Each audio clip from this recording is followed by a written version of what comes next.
America का Iran पर एक बार फिर से टारगेटेड हमला। सीजफायर खत्म होने के बाद दूसरे दौर का ये हमला हुआ है। शाहबाज स्थान में अमेरिका के हवाई हमले, ईरान के बंदर अब्बास बुशहर में धमाके हुए हैं। तो एक के बाद एक धमाके हुए हैं और ये आगे आने वाले वक्त में और ज्यादा युद्ध भयावह हो सकता है।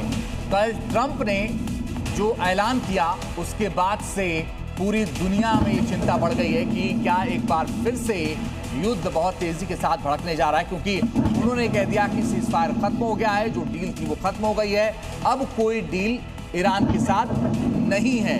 और इसीलिए जब अमेरिका हमले कर रहा है तो ईरान भी जवाबी कार्रवाई कर रहा है। और जैसे ही डोनाल्ड ट्रंप की तरफ से बयान दिया गया, मार्केट पर इसका खासा असर नजर आया। जाहिर है अर्थव्यवस्था पर भी इसका असर पड़ता नजर आएगा। वहीं ईरान हमले पर डोनाल्ड ट्रंप का बयान, हॉर्मुज में जहाजों पर हमले का बदला लिया जा रहा है। ऐसा दोबारा हुआ तो हालात और भी खराब हो जाएंगे।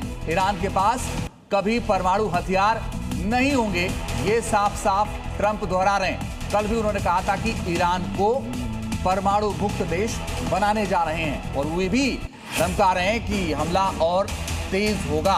तो ईरान हमले पर ट्रंप का जो बयान आया है वो ये कह रहे हैं कि हॉर्मुज में जो हमला हुआ उसका बदला लिया है।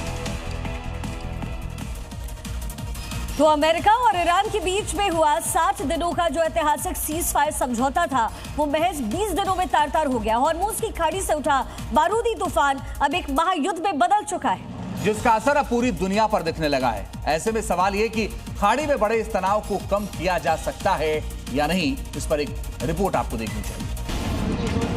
13 जून को जिस शांति समझौते पर वॉशिंगटन और तेहरान ने दस्तखत किए थे वो अब इतिहास बन चुका है। हॉर्मुज में ईरान की ओर से हुए कमर्शियल जहाजों पर हमलों के बाद अमेरिकी राष्ट्रपति डोनाल्ड ट्रंप ने सीज फायर की डील को पूरी तरह से खत्म कर दिया और 20 गुना तेजी से ईरान के अटैक का जवाब दिया। अमेरिकी सेंट्रल कमांड ने पलटवार करते हुए ईरान के चाबहार, बुशहर जैसे तटीय इलाकों में 80 से ज्यादा ठिकानों पर विनाशकारी बमबारी की, जिसके बाद ईरान के IRGC ने भी कुवैत और बहरीन में अमेरिकी मिलिट्री बेस पर दर्जनों बैलिस्टिक मिसाइलें दागकर खाड़ी देशों को दहला दिया।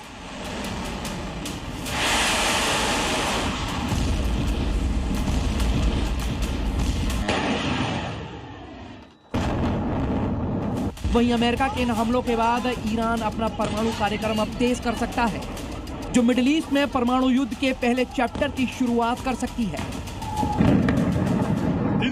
इस युद्ध का असर दुनिया के बाकी देशों पर भी पड़ेगा, क्योंकि दुनिया का 20% तेल इसी रास्ते से गुजरता है।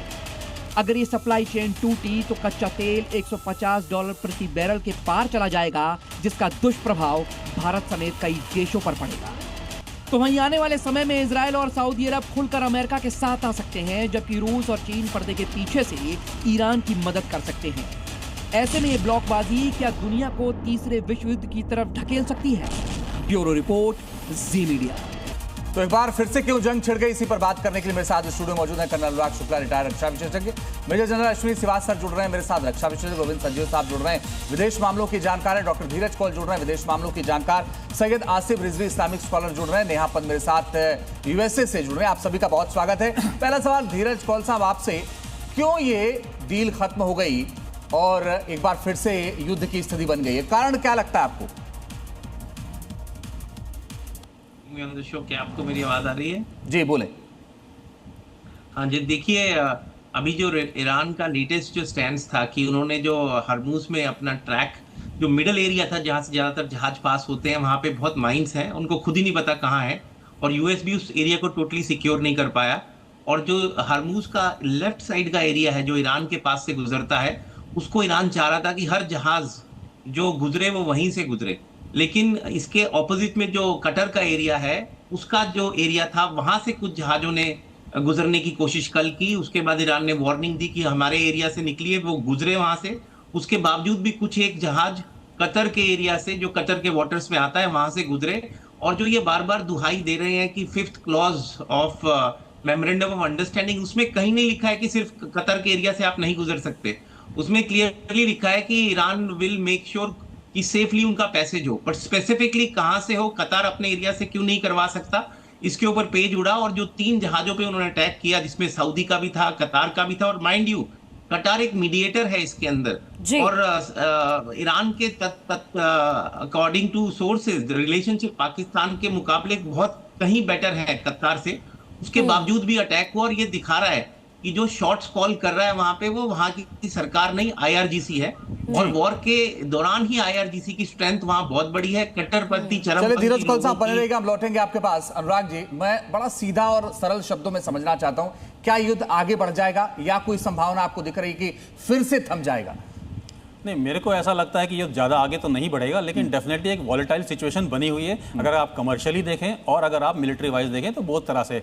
सबसे पहला वादा खिलाफे की बात अगर हम करें तो ईरान ने किया था, जिन्होंने साइन करके दिया है कि हम पिछले अगले 60 डेज तक हम कोई हमला नहीं करेंगे। इसके बावजूद भी ईरान की तरफ से हमला आया है। शिपिंग के अंदर 3 शिप को टारगेट किया है, जिसके अंदर एक शिप कतर की थी जो कि खुद ही मीडिएटर है। इसके जवाब में जब अमेरिका ने हमला किया, उनके तकरीबन 88 बम उन्होंने गिराए हैं, और वही सारे के सारे बंदरगाह पे गिराए, मेन लैंड पे नहीं गिराया है। तो एक कॉशन तो लिया जा रहा है और अभी उनको बैक चैनल टॉक्स जारी है। लेकिन यहाँ बड़ा सवाल ये बनता है कि प्रायोरिटी पर पेंटागन के लिए क्या? इसी बीच बड़ी जानकारी है, अमेरिकी हमले पर ईरान की धमकी, दुश्मन और उसके सहयोगियों को कड़ी सजा दी जाएगी। ये ईरान ने बड़ा स्टेटमेंट दिया है, एक भी अमेरिकी सैनिक जिंदा वापस नहीं लौटेगा, ये ईरान की तरफ से चेतावनी दी गई है। तो धमकी पर धमकी, कल ट्रंप ने जो कहा उसके बाद आज ईरान ने पलटवार कर दिया। वो ये कह रहा है कि एक भी अमेरिकी सैनिक जिंदा वापस नहीं आएगा। आप सोचिए कि किस स्तर पर टकराव हो रहा है।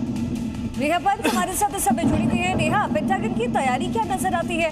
और जब डोनाल्ड ट्रंप की तरफ से स्टेटमेंट दिया गया सीज फायर ब्रेक करने को लेकर, तो ऐसा लगा कि नाटो देश के साथ उनकी सहमति पहले से बन गई है। देखिए, नाटो देशों में सहमति तो शुरू दिन से नहीं है, और ये अभी का मसला नहीं है। जब से रशिया और यूक्रेन की वॉर स्टार्ट हुई तभी से हमने देखा था कि नाटो कंट्रीज के बीच में फ्रैक्चर शुरू हो चुका है। और हमने पहले भी जब ये डिस्कशन किया था इस वॉर को लेके, मैंने पहले भी कहा था कि ये वॉर तब तक अंत नहीं होगी जब तक का इजराइल टेबल पे नहीं आएगा।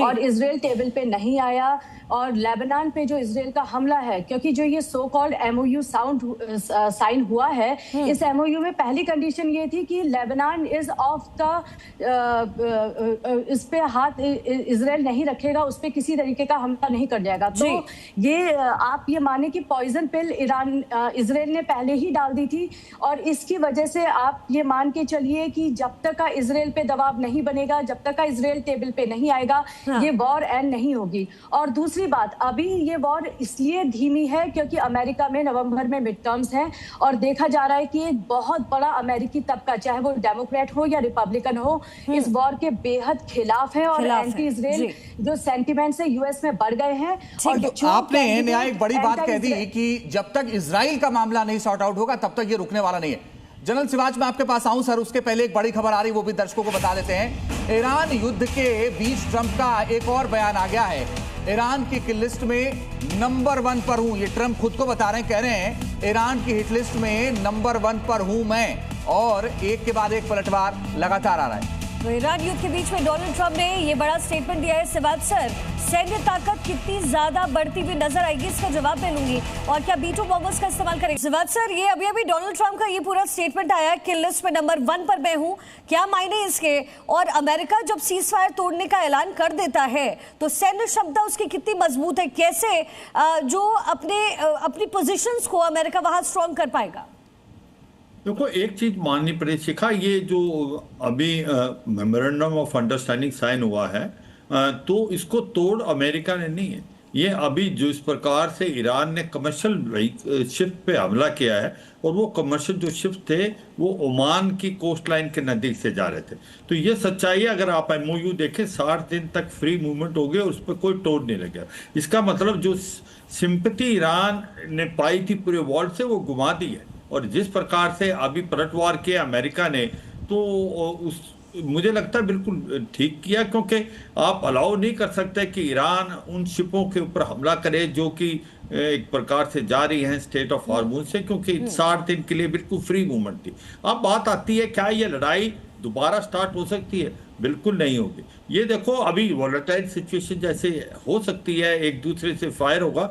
अमेरिका इस लड़ाई में दोबारा नहीं बढ़ना चाहता, वहां पब्लिक ओपिनियन इसके अगेंस्ट है। Mid term election, popularity Donald Trump की गिरती जा रही है। जैसे आपने बोला एयरफोर्स, इस बार जो लड़ाई है उसको इनिशिएट ईरान ने किया है, क्योंकि ये भी कहा जा रहा था कि वो जो अटैक्स हुए हैं वो किसने किया वो समझ में नहीं आ रहा है। ये तो अमेरिका ने अपनी प्रतिक्रिया दी है।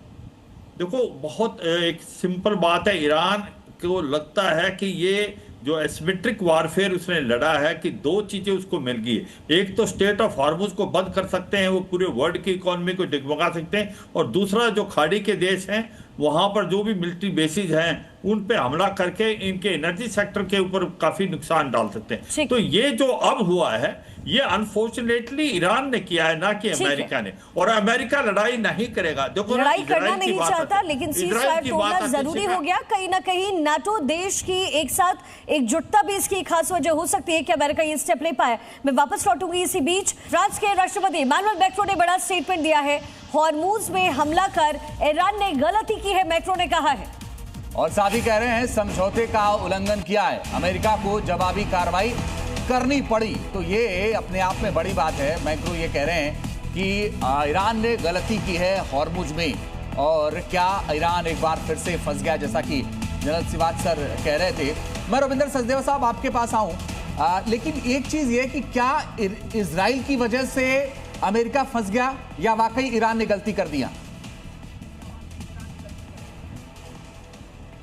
सब कुछ हुआ है ईरान की वजह से और अपनी वजह से। अमेरिका खुद फंसा है। इनकी इंटेलिजेंस गलत थी कि भाई हम खामनेई को मार देंगे पूरी सत्ता पलट जाएगी। तो इंटेलिजेंस फेलियर है सबसे पहले इजराइल का और अमेरिका का, या फिर इजराइल ने जो भी इंटेलिजेंस थी घुमा फिरा के अमेरिका को दे दी और अमेरिका उस बहकावे में आ गया। पर इंटेलिजेंस फेलियर है दोनों का, वन। सेकेंडली अभी जब हो रहा है ये, सबसे अहम बात यह है कि ये MOU की जो लैंग्वेज है वही गलत है। सरप्राइजिंग बात है कि अमेरिका जो जाना जाता है, माना जाता है देश of legal, lawyers, contracts, agreement, America में हर कॉन्ट्रैक्ट कुछ भी करना हो छोटी से छोटी चीज कॉन्ट्रैक्ट्स बनते हैं। लॉयर्स इतने हाईली पेड होते हैं। इस MOU की आप लैंग्वेज देखिए, सारी की सारी लूप होल्स हैं लैंग्वेज में। और अगर अभी ये कहा जा रहा है कि ईरान ने गलत करा जो इसने करा, अटैक इन शिपिंग लेन्स पे, क्लॉज में लिखा है कि सारी arrangements, quote unquote arrangements for shipping will be manage by Iran. जी तो वेयर इज दी तो ईरान तो कह रहा है कि इसमें लिखा है कि अरेंजमेंट्स जो भी होंगी शिप्स की मेरी निगरानी में, मेरी कोऑर्डिनेशन से होंगी। तो जब वो नहीं हो रही हैं, जो ये शिप्स जा रही हैं ओमान के कोस्ट के निकट से, तो ईरान कह रहा है कि ये मेरी अरेंजमेंट के द्वारा नहीं जा रही है, तो ये MOU का वायलेशन तो ये ऑलरेडी कर रहे हैं। वन सो सैड बात यह है कि इस MOU की लैंग्वेज जिस हिसाब से लिखी गई है, सबसे पहला मिस्टेक, सबसे बड़ी मिस्टेक ये है अमेरिका की है। मैं कह रहा हूं कि उन्होंने इस MOU की लैंग्वेज आप पढ़िए, हर सेंटेंस में आप इसको अपने हिसाब से भरा हुआ था। लेकिन कम से कम रविंदर सर ये लोग सोच रहे थे कि 60 दिनों तक तो जो स्थिति है वो कंट्रोल में रहेगी। सैयद आसिफ रिजवी इस्लामिक स्कॉलर हमारे साथ हैं। रिजवी साहब, अभी हमने इमानुएल मैक्रों का बयान अपने दर्शकों को सुनवाया। इमानुएल मैक्रों कभी भी खुल करके अमेरिका का समर्थन नहीं करते थे इस मामले को लेकर के, लेकिन अब उनकी तरफ से भी बयान आ गया। यानी नाटो देश जो है वो साथ साथ इस समय अमेरिका के चलता हुआ नजर आ रहा है। संभवतः बातचीत भी पहले हो चुकी होगी। ऐसे में ईरान को खत्म कर दिया जाएगा, ये जो संदेश आ रहा है अमेरिका से बार बार, इससे आप कैसे देखते हैं? क्या आपको लगता है सिर्फ एक मनोवैज्ञानिक प्रेशर है या कोई सच्चाई नजर आती है? जी बहुत धन्यवाद कि आपने ईरान से मुझे जोड़ा। देखिए सबसे पहले तो मैं ये बताऊंगा कि ये मैक्रोन की जो बात है वो ये कि नेटो, क्योंकि इस वक्त पूरा नेटो और मैक्रोन और ट्रम्प वगैरह सब टर्की में जमा है, तो बहरहाल उनको कोई जवाब देना है। नहीं तो इससे पहले धमकी दे चुका है ट्रम्प कि मैं सब जो फंडिंग है बंद कर दूंगा नेटो की, नेटो से हमको कोई फायदा नहीं है और फला फला। तो मुमकिन है ये उनको लुभाने के लिए एक बयान दे दिया उन्होंने। दूसरी चीज खत्म करने की बात आई तो खत्म कितनी बार इन्होंने किया है ये पूरी दुनिया देख चुकी है।